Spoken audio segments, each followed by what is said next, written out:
Auggie and Me, the Julian chapter. Be kind, for everyone you meet is fighting a hard battle. Ian McLaren.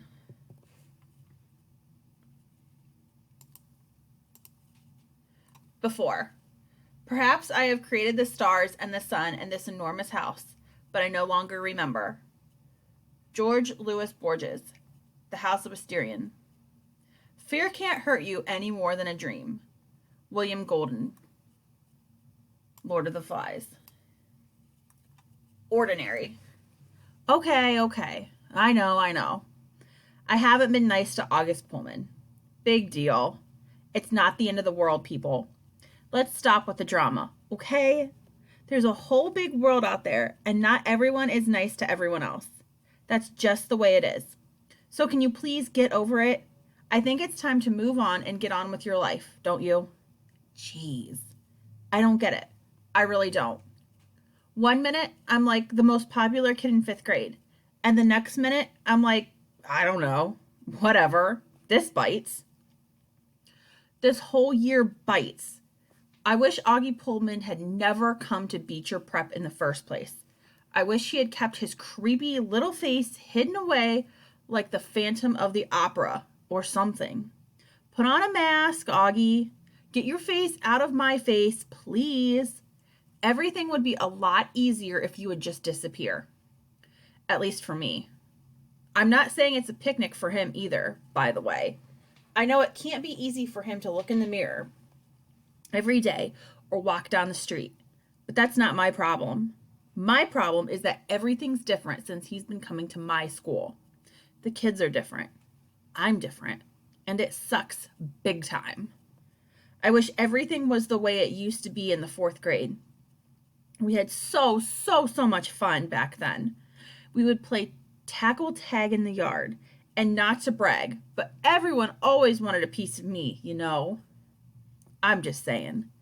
Everyone always wanted to be my partner when we do social studies projects, and everyone always laughed when I said something funny.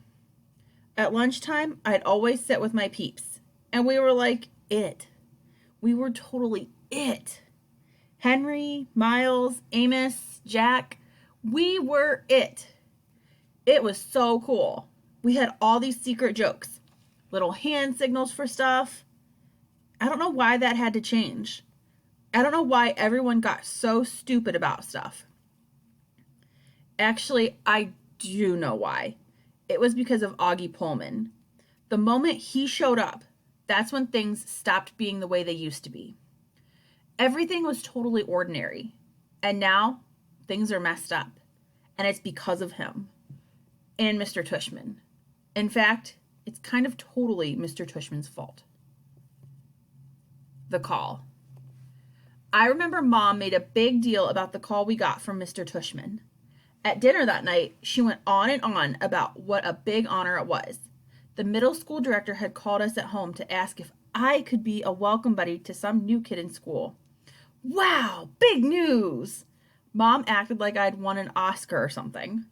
She said it showed her that the school really did recognize who the special kids were, which she thought was awesome. Mom had never met Mr. Tushman before because he was the middle school director and I was still in the lower school, but she couldn't stop raving about how nice he'd been on the phone. Mom's always been kind of a bigwig at school. She's on this board of trustees thing, which I don't even know what it is, but apparently it's a big deal. She's always volunteering for stuff, too. Like, she's always been the class mom for every grade I've been in at Beecher. Always. She does a lot for the school. So the day I was supposed to be a welcome buddy, she dropped me off in front of the middle school. She wanted to take me inside, but I was like, Mom, it's middle school. She took the hint and drove off before I went inside. Charlotte Cody and Jack Will were already in the front lobby, and we said hello to each other. Jack and I did our peeps handshake, and we said hello to the security guard. Then we went up to Mr. Tushman's office. It was so weird being in the school when there was no one there. Dude, we could totally skateboard in here and no one would know, I said to Jack, running and gliding on the smooth floor of the hallway after the security guard couldn't see us anymore. Ha, yeah, said Jack, but I noticed the closer we got to Mr. Tushman's office, the quieter Jack got. In fact, he kind of looked like he was going to blow chunks. We got near the top of the stairs. He stopped. I don't want to do this, he said. I stopped next to him. Charlotte had already gotten to the top of the landing. Come on, she said. You're not the boss, I answered. She took her head and rolled her eyes at me. I laughed and nudged Jack with my elbow. We loved egging Charlotte Cody on. She was always such a goody two-shoes. This is so messed up, Jack said, rubbing his hand over his face. What is it? I asked. Do you know who this new kid is? He asked. I shook my head. You know who he is, right? Jack said to Charlotte, looking up at her. Charlotte walked down the stairs towards us. I think so, she said. She made a face like she had just tasted something bad. Jack shook his head and then smacked it 3 times with his palm. I'm such an idiot for saying this, he said as his teeth clenched. Wait, who is it? I said. I pushed Jack's shoulder so he'd look at me. It's that kid called August, he said to me. You know, the kid with the face. I had no idea who he was talking about. Are you kidding me? Said Jack. You've never seen that kid before? He lives in the neighborhood. He hangs out in the playground sometimes. You have to have seen him. Everyone has. He doesn't live in this neighborhood, answered Charlotte. Yes, he does, Jack answered impatiently. No, Julian doesn't live in this neighborhood, she answered just as impatiently. What does that have to do with anything? I said. Whatever, Jack interrupted. It doesn't matter. Trust me, dude. You've never seen anything like this before. Please don't be mean, Jack, Charlotte said. It's not nice. I'm not being mean, said Jack. I'm just being truthful. What exactly does he look like? I asked. Jack didn't answer. He just stood there shaking his head. I looked at Charlotte, who frowned. You'll see, she said. Let's just go already, okay? She turned around and went up the stairs and disappeared down the hall to Mr. Tushman's office. Let's just go already, okay? I said to Jack, imitating Charlotte perfectly. I thought this would totally make him laugh, but it didn't. Jack, dude, come on, I said. I pretended to give him a hard slap in the face. This actually did make him laugh a bit, and he threw a slow-motion punch back at me. This led to a quick game of spleen, which is where we try and jab each other in the rib cage. Guys, let's go, Charlotte commanded from the top of the stairs. She had come back to get us. Guys, let's go, I whispered to Jack, and this time he kind of did laugh. But as soon as we rounded the corner of the hallway and got to Mr. Tushman's office, we all got pretty serious. When we went inside, Mrs. Garcia told us to wait in Nurse Molly's office, which was a small room to the side of Mr. Tushman's office. We didn't say anything to each other while we waited. I resisted the temptation to make a balloon out of the latex gloves that were in a box by the exam table, though I know it would have made everyone laugh. Mr. Tushman. Mr. Tushman came into the office. He was tall, kind of thin, with messy gray hair.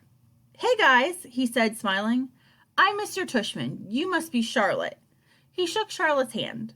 And you are? He looked at me. Julian, I said. Julian, he repeated, smiling. He shook my hand. And you're Jack Will, he said to Jack and shook his hand. He sat down in the chair next to Nurse Molly's desk.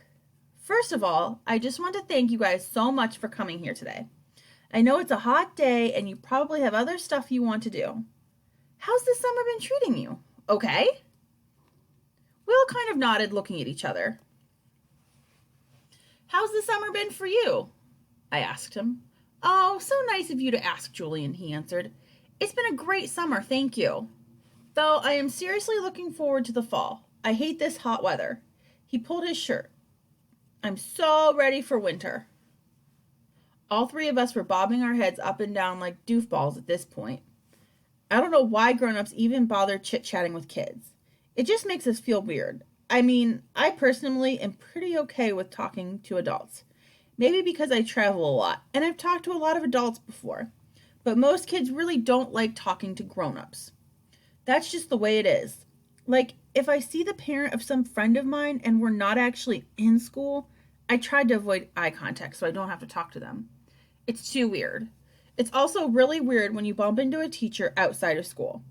Like one time, I saw my third grade teacher at a restaurant with her boyfriend, and I was like, ew, I don't want to see my teacher hanging out with her boyfriend, you know? Anyway, so there we were, me, Charlotte, and Jack, nodding away like total bobbleheads as Mr. Tushman went on and on about the summer. But finally, he got to the point. So guys, he said, kind of slapping his hands against his thighs, it's really nice of you to give up your afternoon to do this. In a few minutes, I'm going to introduce you to the boy who's coming to my office, and I just wanted to give you a heads up about him beforehand. I mean, I told your moms a little bit about him. Did they talk to you about it? Charlotte and Jack both nodded, but I shook my head. My mom just said he's had a bunch of surgeries. I said. Ah, yes, Mr. Tushman answered. But did she explain about his face? I have to say this. At this point, when I started thinking, okay, what the heck am I doing here? I mean, I don't know, I said, scratching my head. I tried to think back to what Mom had told me. I hadn't really paid attention. I think most of the time she was going on and on about what an honor it was that I'd been chosen. She really didn't emphasize that there was something wrong with the kid. She said that you said the kid had a lot of scars and stuff, like he'd been in a fire. I didn't quite say that, said Mr. Tushman, raising his eyebrows. What I told your mom is that this boy has a severe craniofacial difference. Oh, right, I interrupted, because now I remembered. She did use that word. She said it was like a cleft lip or something. Mr. Tushman scrunched up his face. Well, he said, lifting up his shoulders and tilting his head left and right, it's a little more than that. He got up and patted my shoulder. I'm sorry if I didn't make it clear to your mom. In any case, I don't mean to make this awkward for you. In fact, it's exactly because I don't want it being awkward that I'm talking to you right now. I just wanted to give you a heads up that this boy definitely looks different from other children. And that's not a secret. He knows he's different. He was born that way. He gets that. He's a great kid, very smart, very nice. He's never gone to a regular school before because he was homeschooled, because of all of his surgeries. So that's why I just want you guys to show him around a bit. Get to know him, be his welcome buddies. You can totally ask him questions if you want. Talk to him normally. He's really just a normal kid with a face that, is not so normal. He looked at us and took a deep breath. Oh boy, I think I've just made you all more nervous, haven't I? He said, one of the things you learn when you get old like me is that sometimes a new situation will come along and you'll have no idea what to do. There's no rule book that tells you how to act in every given situation in life, So what I always say is that it's always better to err on the side of caution, err on the side of kindness. That's the secret. If you don't know what to do, just be kind. You can't go wrong. This is why I asked you three to help me out, because I'd rather hear from your lower school teachers that you're really nice kids. We didn't know what to say to this, so we all just kind of smiled like goobers. Just treat him like you would treat any other kid you've just met, he said. That's all I'm trying to say. Okay, guys? We nodded, and at the same time, too, bobbling heads. You guys rock, he said, so relax. Wait here a bit, and Mrs. Garcia will come and get you in a few minutes. He opened the door. And guys, really, thanks again for doing this. It's good karma to do good. It's mitzvah, if you know. With that, he smiled, winked at us, and left the room. All three of us exhaled at the same time. We looked at each other, our eyes kind of wide. Okay, Jack said.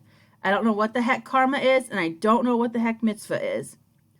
This made us laugh a little, though it was kind of a nervous type of